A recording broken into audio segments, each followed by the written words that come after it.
Morning, ladies and gentlemen. Hope you're all well. Somebody just sent me this over Facebook. Someone I know from America, and yeah, it's not in the sort of the mainstream news. Not sure if it's 100% true, but you've got to eat it. And it could be, and it probably possibly is. It possibly is true. That's the thing. And could this be, as we've talked about, fucking the Bible, the end of days, Trump, the Antichrist, the end of the Bible? And the culling of the Christians as well is also in there. Be beheaded. The Christians will be beheaded. Basically, is the end of the Bible. Lose your head. So the purge. The purge is underway. There is no more Christian or Alawite to kill anymore. You need to save what the rest of us. We just started receiving horrifying footage out of Syria. Hundreds of Christians have been executed in just the last 72 hours. Entire villages are being attacked, people are trapped and pleading for help, and the worst part, the media is completely silent. Again. Please, please, please, please, you gotta help us. Nobody's talking anything about it. Not the social media or the TV channels. They are all hiding the truth. We are being killed. All of us, all the Alawite and the Christian, that I don't know what will happen to me in the next hour or Now, this isn't just another war story. This could be the final chapter for Christians in one of the oldest Christian lands on earth. And if we don't talk about this now, it could be erased from history. So, for context, before 2011, Syria had 2.5 million Christians. And now, estimates said there were only 300,000 left in 2022. That's a disappearance rate of nearly 90%. And what we're seeing today could be the final purge. To see what I mean, take a look at this. This is the city of Homs, back in 2011 when the Christian population was 160,000. But just a few months later, in early 2012, that number dropped down to about 1,000 Christians. Or take Aleppo, the second largest city in Syria, which had about 12% Christians prior to 2011, which dropped all the way to 1.4% by 2023. And other cities like Idlib, whose Christian population has effectively disappeared entirely today. But this isn't just any country. This is the place where Luke was born, the Apostle Peter ministered, and a place where believers were first called Christians. It's been a homeland to Christians since the start of the church. But now those same Christians are being slaughtered, and churches are being converted into ISIS military headquarters. A Christian community that survived for nearly 2,000 years is facing the threat of being erased in real time. It's happening again, people. It's happening again. The Jews and World War II I've been talking about lately. The Jews and the Christians and the Catholics are in effect the same religion. It's the same religion. We worship the same God, Jehovah, whereas the Muslim God is Allah. And yeah, it's we are in effect the same faith, worshipping the same God. Whereas the Muslims do not worship our God, it is a different God. The Muslims' God, the people say, oh, everybody's worshipping the same God, but we're not. It is actually a different God. Ours is Jehovah. So yeah, that's what it's all about. To be honest, that's what it's all about, and that the beauty of it is, whether you believe in it or not, this is all happening, and people are being killed over it, and people have been killed throughout history over it. And it's always been happening. And my opinion, I used to be an atheist. I really did. Up until about 30 odd, I was an atheist.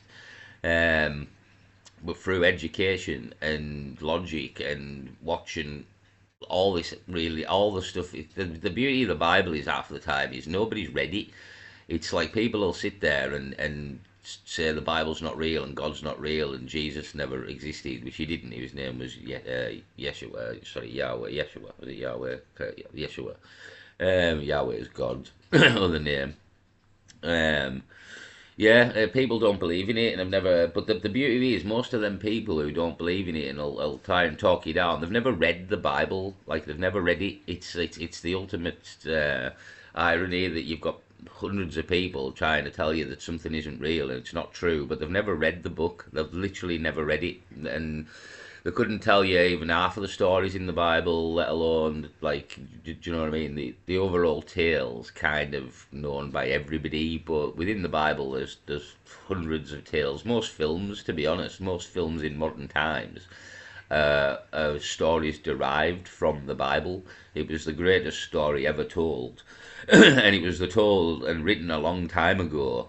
And half of the things that we have in modern times, films and books, are actually derived from stories within the Bible that have been changed.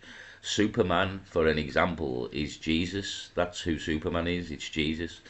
Um, and it's all twisted stories of the Bible. Basically, they've all been changed slightly, or yeah, to fit into modern times. But in essence, a lot of these tales that you're told are just Bible tales, because the tales that last all of time, with moral stories that last all of time, or lessons or parables, you know what I mean, that just last all of time. These lessons, these teachings, it doesn't matter what age you're in, good's good, evil's evil, and so to speak, and the messages are always still there within them.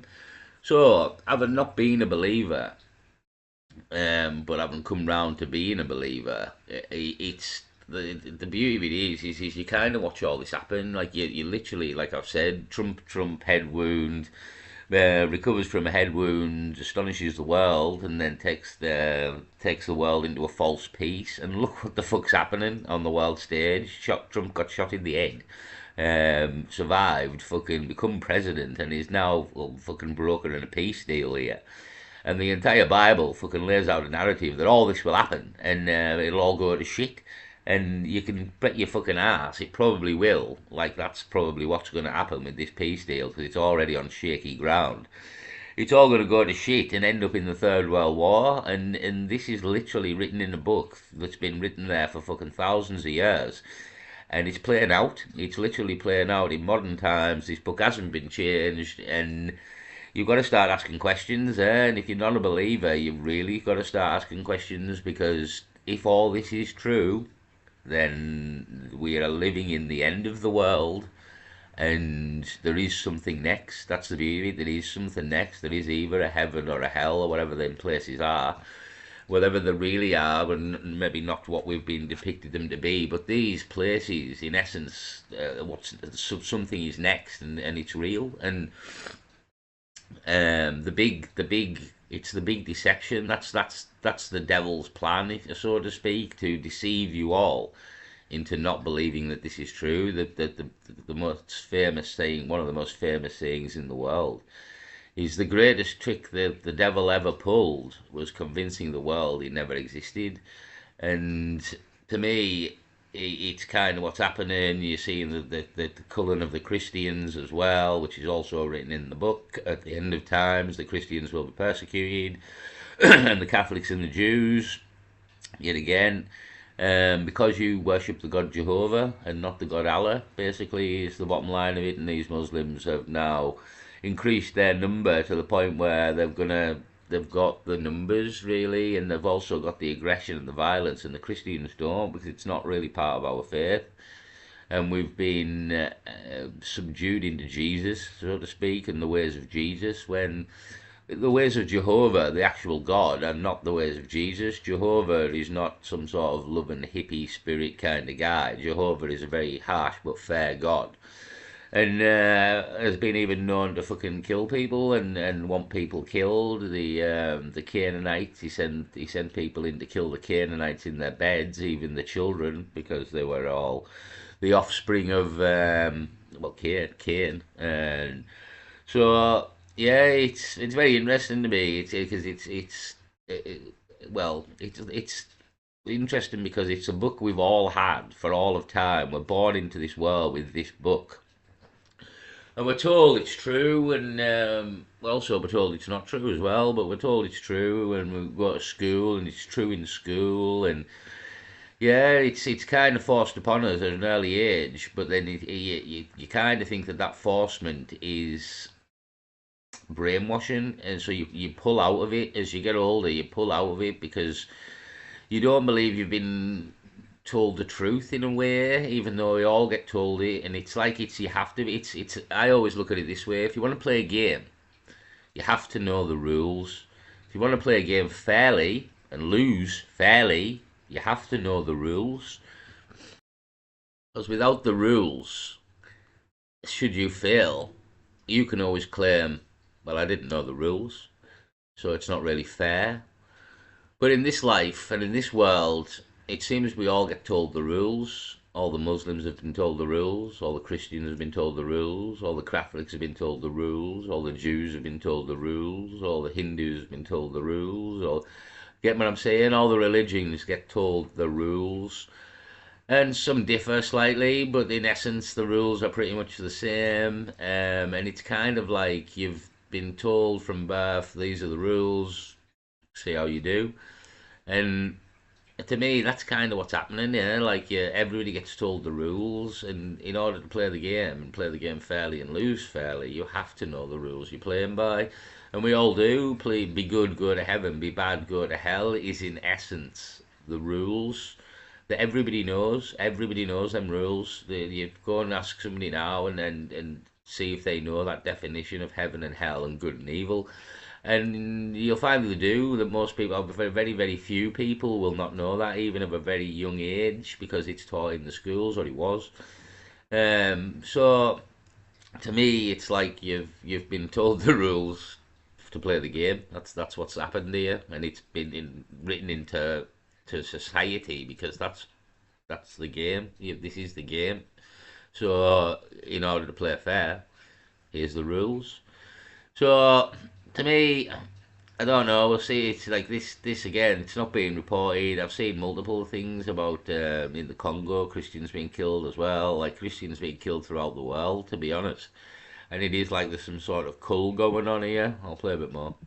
Now, to be clear, it isn't just Christians that are being killed right now. In fact, the primary target seems to be the Alawites. And if you ask most people why Christians are disappearing from Syria, they'll tell you that it's just a side effect of the war, that the Christians are just caught in the crossfire. But I'm not sure that that's entirely true. While it's true that the Alawite minority has suffered the highest numbers of killings this week by far, local reports have claimed that Christians are also being specifically targeted as well. All the Alawite and the Christian. And if we follow the evidence and look at the bigger picture, then we can see why. The biggest threat to Christians in Syria right now are and has been the jihadist groups who openly declared war on them. This right here is an open call from Al-Qaeda for the Syrian rebels to exterminate Jews and the Crusaders. And that term Crusaders isn't just an insult, it's a term that they use for Christians. And this wasn't just rhetoric, it was a direct execution order. Now, Syria has been in a brutal civil war since 2011 with different factions fighting for control. And at first, Christians were protected under Assad's rule, but as Islamist groups gained power, that protection seems to have gone away. As Assad lost control of key regions, Muslim militias filled the power vacuum and no doubt see it as an opportunity to do what they've been wanting to do all along: eradicate the remaining Christians. والله ما دمتم يا أيها النصارى ترفعون الصليب في دمشق والله لن نترككم وسنجاهد فيكم بإذن الله عز وجل. And not only are these jihadist groups Fuck Allah. That's what we say to you people. Hear that? Fuck Allah. Jehovah's the one, mate, and come the end of time, you'll figure that out. So fuck you and fuck Allah. the problem, but the Syrian government itself has played a role in the suffering of Christians. Even before this crisis, Syria was one of the worst places for Christian religious freedom. The government heavily restricted evangelism and banned Muslims converting to Christianity and other belief systems. The beauty of it is we are very much in a holy war.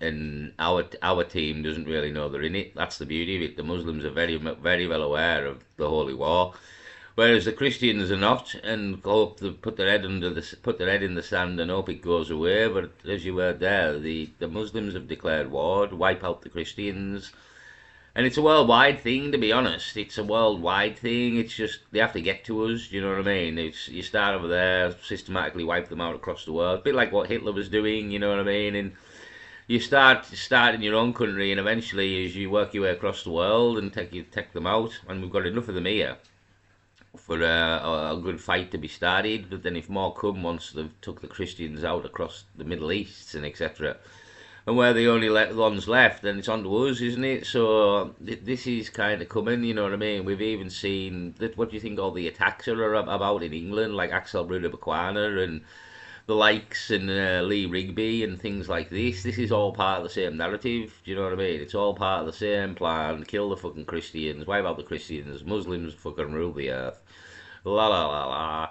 It won't get that far, don't worry. But you know what I mean. These lot of the beauty of it is they're still trying. They're still trying, and that's kind of what's happening here. But that's this what happens in our country. But they just can't do it in big enough numbers to, well, as they want to. They attack as many people as they can and kill as many people as they can, like Axel Rudolph kind of tried to do in the time he got.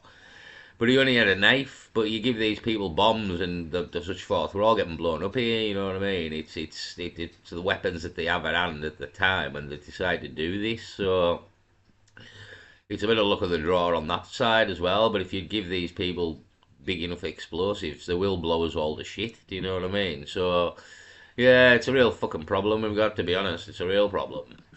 And eventually, the government started imposing a curfew on the churches, which made a lot of Christians worry that this was just the beginning of immense persecution. And they were right. Over the last few days, we've been seeing massive attacks in which minority groups like the Another thing I find, I wouldn't say amusing, but it's to all the atheists, and like I was one. That's the beauty of it. I did used to be an atheist, and you deny all this God stuff. You deny it all, and it's not true, and it's just a book and all this. But throughout your life, the entire world's been fighting over this. Like, we have the Second World War with the Jews. We have all this going on now. This whole religion thing is absolutely like, well, the whole planet's based in it, like based in religion. Everything is based in religion. You'll find that the actual year of the planet, 2025, is also connected to religion. 2025 AD, after the death of Christ. Before that, we used the term BC, before Christ. So basically, it's the whole world, the whole year of the world to everybody is based in religion. We're actually keeping count, unbeknown to most people, but this is what's actually happening here. We are keeping count since the man named Jesus, who was never called Jesus, called Yeshua, died. Right, that's what the year is. The actual year of the entire planet for everybody is a count of years since Jesus died. That's the year of the planet. And people don't believe in this stuff, do you know what I mean? People don't believe in it, but the entire year of the entire planet for everybody, except probably the Chinese, because they just like to be fucking awkward, is based on this event, based on this book, based on everything to do with this. The entire planet's year that we count every year when we have a New Year's party and a new year comes in. It's another year since the death of this man that we've talked about in the Bible, and we're keeping count. And the reason that we're keeping count is because we know something else comes. The book tells us, unfortunately, what happens, that this man comes to earth. He is the Son of God. He is crucified upon a cross, but he shall return. He shall return from the dead, like he did when he was crucified. 3 days later, he returned from the dead. And the body was gone. And the book tells us that thousands of years later, possibly 2000, and we're not quite correct on the year because we did not start counting the day he died. It was actually started a couple of 100 years later when we started the count. So we're not bang on with this count. We're definitely going to be out a couple of years. In my opinion, it's probably 1990 something now, not 2025. We've actually added a couple of years on, in my opinion. And I think the millennium is actually the real millennium. 2,000 years since the death of Christ, to the day, will be the day of his return. But we don't know that day because we didn't start the count on the day Jesus died. We started the count hundreds of years later and had to best guess it. Now, to be currently about 30 years out, I would imagine, maybe slightly less, 28, 27, to be 30 years out is fucking miraculous when you've started to count 100 years later off best guessing things. You know, you've done quite well, to be honest. You've done very well getting only 30 years out. Should be the case, but it probably is the case that it won't be bang on the year because we didn't start counting the day Jesus died. So, but it won't be. If if this is the coming of the end of days, then they weren't far off. You know what I mean? If the year 2000 is the real year 2000 is the return, then we've only been 25 years out so far. So as it stands, the guessing years from hundreds of years later, you've done quite a good job getting it near it. You know what I mean? And that's kind of what I think the big deal of the millennium is. The real millennium is the return of Jesus, 2,000 years since he was crucified and died, and his return. And I think that's sort of the number, and it's just we've got the year wrong, we've guessed it wrong, because as I said, we didn't start counting the day he died. So yeah, to me that's kind of that crack. I don't know if that's true. It's just like stuff I've worked like thought throughout learning all this kind of crack, to be honest.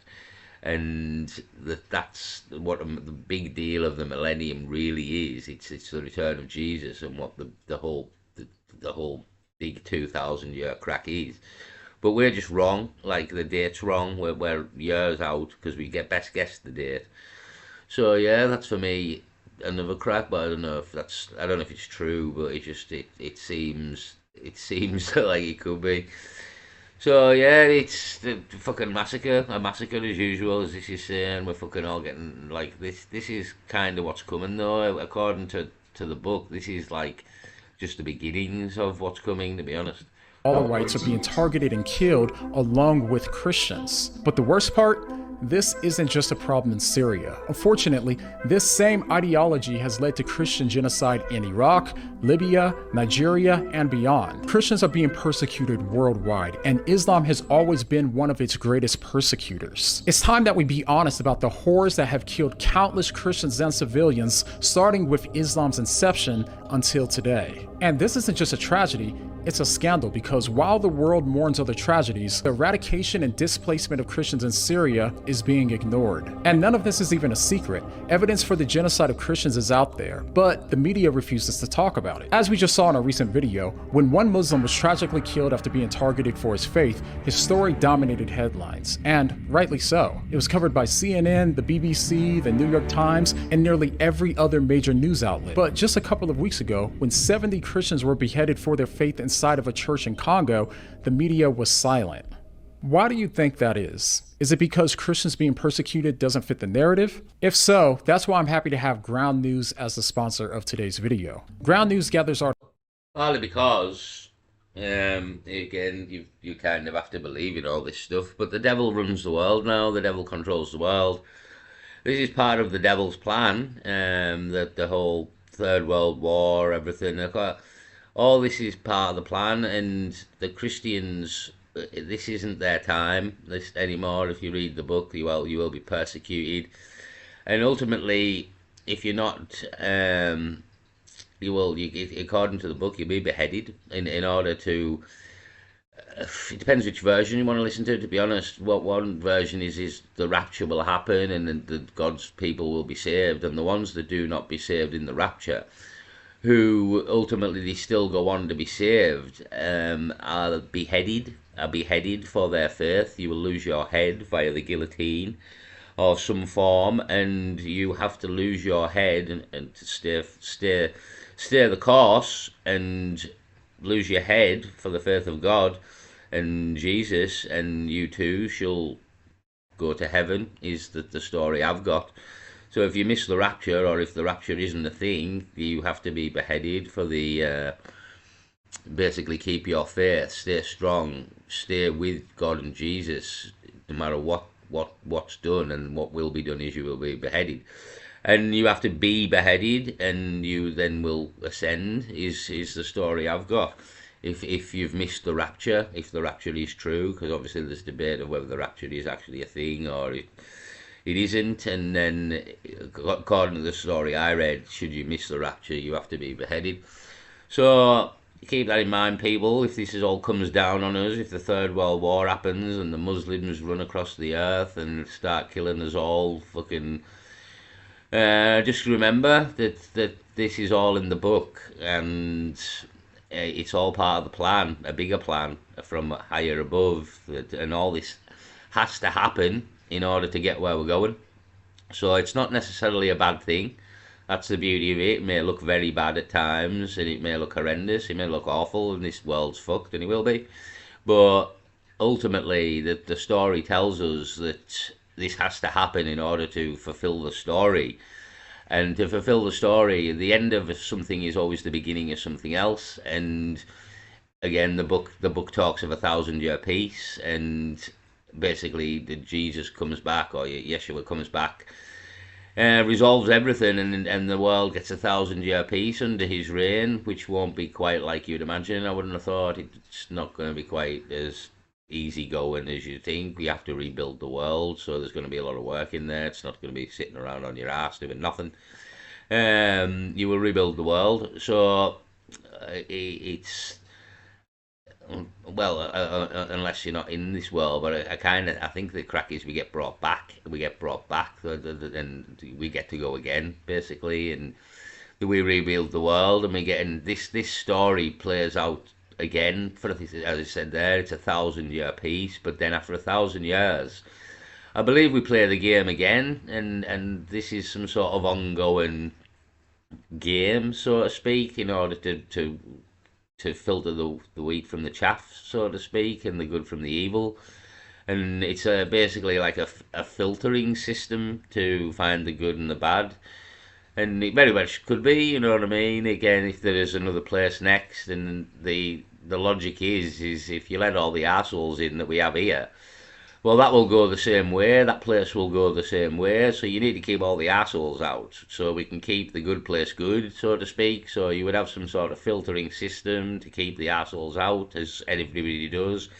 In real life, we have doormen and such things, keep the assholes out. So do you not think the the almighty power of the universe, that's more intelligent than us all put together, would also have some sort of filtration system?